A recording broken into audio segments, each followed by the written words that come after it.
ఇప్పుడు మొత్తం దేశం యొక్క ఎకానమీ అతలాకుతలమైంది. మీరు రాష్ట్రాలు 1.75% అదనంగా అప్పులు తీసుకోండి, క్యాపిటల్ ఎక్స్పెండిచర్ చేయండి అని కేంద్ర ప్రభుత్వం చెప్పడం వల్ల మనము తీసుకున్నటువంటి అప్పులు కూడా ఉన్నాయి. ఇది కాకుండా ఉదయ్ స్కీమ్ ద్వారా సార్ లెట్ మీ కంప్లీట్, ఆ తర్వాత అని చెప్పమనండి. Let me complete. Speaker sir, Harish Rao గారు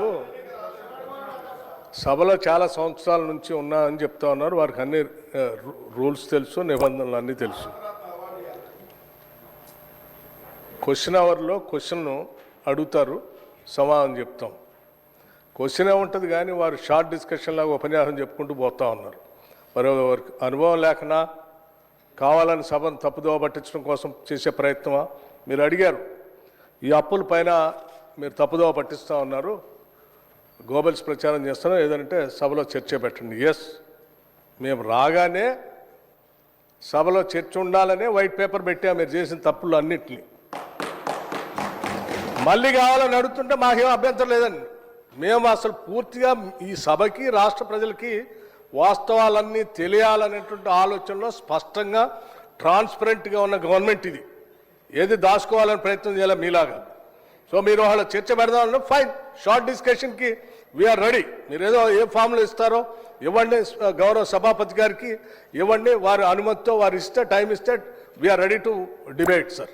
అంతేగాని ప్రశ్నలంతా వదిలిపెట్టి మొత్తం పాత కథలన్నీ చెప్పుకుంటూ వారి చరిత్ర అంతా చెప్పుకోవడానికి ప్రయత్నం చేస్తే అది వినటానికి మేము ఈ ప్రశ్న క్వశ్చన్ అవర్ ఇట్లా వేస్ట్ చేయొద్దు అధ్యక్ష. హరీష్ రావు రెండు విషయాలు సార్. ఎవరు భుజాలు తడుముకుంటున్నారో స్పష్టంగా అర్థమైంది, ప్రజలైతే చూస్తున్నారు. అయితే అయితే అయితే గౌరవ డిప్యూటీ స్పీకర్ గారి యొక్క సవాల్ను నేను స్వీకరిస్తా ఉన్నా.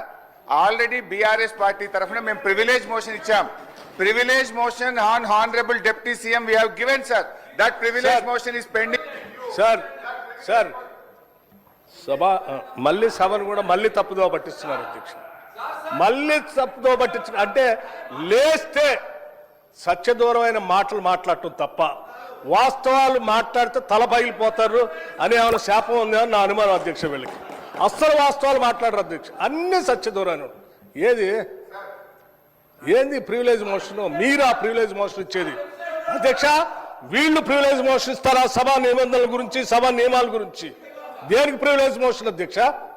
దేనికి? నేను నిన్న చూపించాను నేను అధ్యక్ష. రూల్స్ బుక్ వాళ్ళ హయాంలో తయారు చేసింది. పాత రూల్స్ బుక్ అన్నిటిని కూడా మార్చేసి వాళ్ళకు అనుకూలంగా ఉండేటట్టుగా రూల్స్ బుక్ అంతా తయారు చేసుకొని సభలో పెట్టి ఆ రూల్స్ బుక్లో ఏం చూపించారు అధ్యక్ష?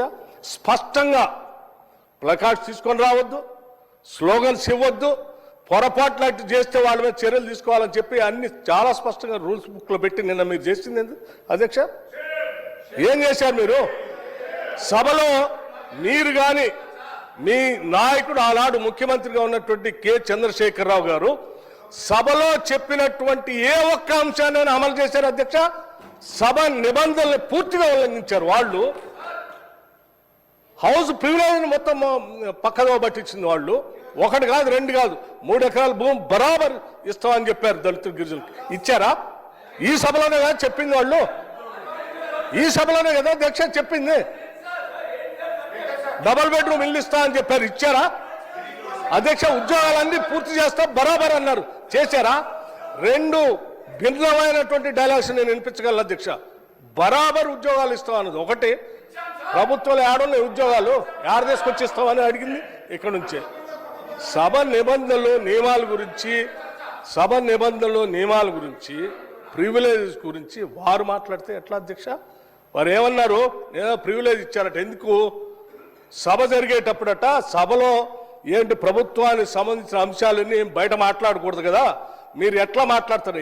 ఏం అధ్యక్ష నేను మాట్లాడింది ఏంటి? మీరు తప్పుడు సమాచారం ఈ రాష్ట్రానికి అప్పుల పైన ఇస్తా ఉంటే ఆ అప్పులకు సంబంధించి ప్రజలకు తెలియాలని చెప్పి 7,11,000 పైన ఉన్నటువంటి అప్పుల లెక్కలు బరాబరుగా చెప్తూ ఆ అప్పులు తీసే క్రమంలో మీరు చేసిన 66,000 కోట్ల అప్పుల్ని మేము తీర్చామని చెప్తూ, అట్లాగే రైతులకి ఇంకో 21,000 కోట్ల రూపాయలు రుణమాఫీ కింద ఆపు ఇచ్చామని అన్నప్పుడు ఒక జర్నలిస్ట్ అడిగాడు, అయ్యా రైతులకు భూమి ఉన్నటువంటి వాళ్ళు అందరికి ఇస్తున్నారు బాగానే ఉంది, మరి అసలు మా భూమి లేని మా నిరుపేద ప్రజల కూలీలకు కూడా మీరు అప్పుడేదో ఇచ్చారు కదా అని ఇస్తా అన్నారా 12,000 ఇస్తారంటే ఎస్ అవి కూడా ఇస్తామని అన్నాం. భూమి లేని నిరుపేద కూలీలకి 12,000 కూడా ఇస్తాము, అది ఒక జర్నలిస్ట్ అడిగిన దాని మీద ఇస్తామని చెప్పిన దాన్ని అది ప్రివిలేజ్ మోషన్. నిరుపేద కూలీలకి 12,000 మేము ఇస్తామని చెప్పినట్టు మాటను ఇస్తామంటే నీకేమైనా ఇబ్బందా? కూలీలకి ఇయ్యొద్దా? ఏంటి ఈ భూస్వాముల మనస్తత్వం? ఏంటా ఇబ్బంది?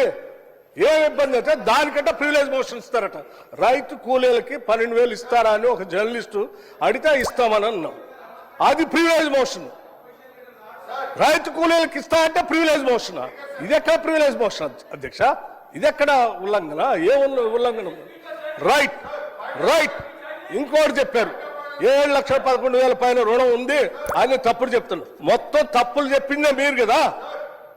10 సంవత్సరాల పాలనలో తప్పు చెప్తుంది. 10 సంవత్సరాల పాలనలో తప్పు చెప్పినందుకే 6 నెలలకోసారి మర్చిపోతుంది అధ్యక్ష. వీళ్ళకి 6 నెలలకోసారి ఎందుకు పోతుంది నాకు అర్థం కావట్లే. ఆ సాధారణ ఎన్నికలప్పుడేమో ప్రజలు మొత్తం 6 నెలల క్రితం డిసెంబర్లో మొత్తం వాళ్ళని పంపించారు 2023. అది అయిపోయిన 6 నెలలకి పార్లమెంట్ ఎన్నికలు వస్తే డిపాజిట్ గలం చేసేసారు ప్రజలు. 6 నెలల తర్వాత మళ్ళీ అసలు ఇది ఏందో వాళ్ళకి ఆలోచన పోయిందేమో, అసలు రాష్ట్ర ప్రజలు అన్ని తప్పుదోలు పట్టించారు. ఇది ఎక్కడ అన్యాయం అధ్యక్ష? ఇవన్నీ ప్రజలు ఇంత తిరస్కరిస్తూ ఉంటే ప్రజల కోసం పనిచేసే మా పైనట ప్రివిలేజ్ మోషన్ అంట.